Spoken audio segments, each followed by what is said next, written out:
Ha-harvestan na natin yung laman nitong ating share wifi para meron man lang tayong maipandagdag pambili ng ating tiles sa lababo at sa banyo. Tsaka na rin ng bowl na D-. Diba?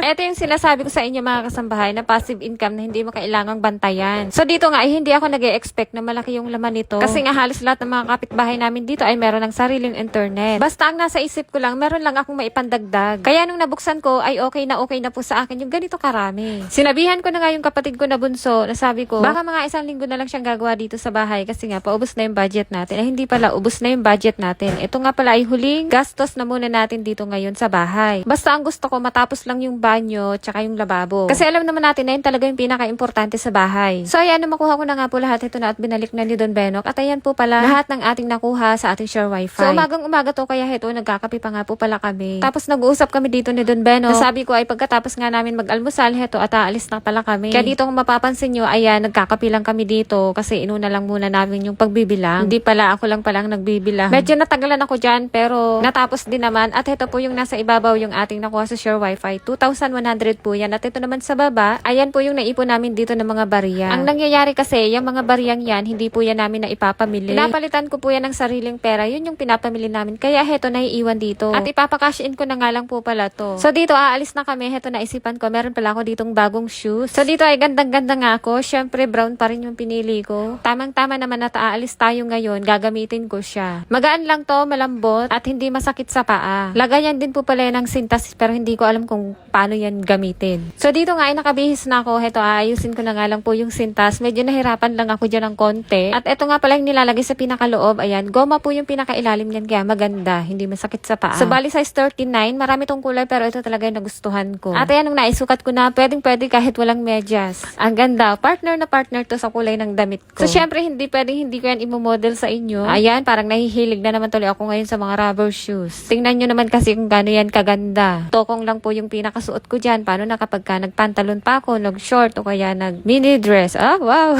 Ang sarap sa paa, ipanlakad, magaan lang kasi. So habang ginagawa ko nga itong pagrarampa, ayan, may nagsabi sa akin na landi ko daw. Kaya ayan, hinampas ko siya.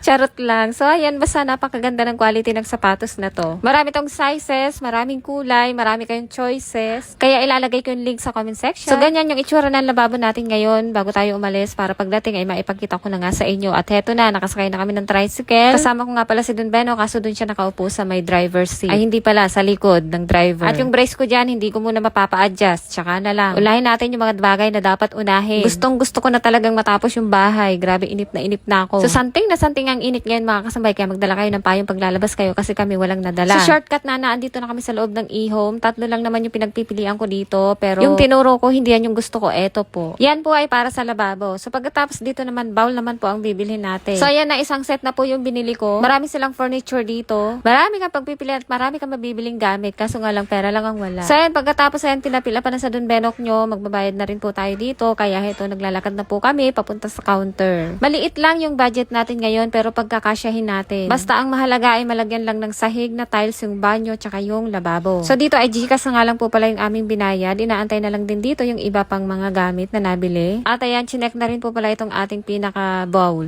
Nakabili din po pala tayo ng tiles ng banyo kaso hindi ko na ipakita na. So ayan, nabagong okay na nga. Heto na at inilabas na. Grabe ang init. Yan po lahat ng pinamili natin ay umabot po yan ng 15,700 plus. O diba? Huling pera ko na yun mga kasambahay. So dito nga pala, hindi na kami sumabay sa tricycle kasi hindi nakakayanin at wala na tayong mauupuan. Kaya ang nangyari, si brother na lang ang nauna. Kami ay magpapaiwan at magkukommute na lang kami. So dahil mga bandang 12 na to, kaya heto, tumigil muna kami dito para kumain ng burger. O diba? Burger!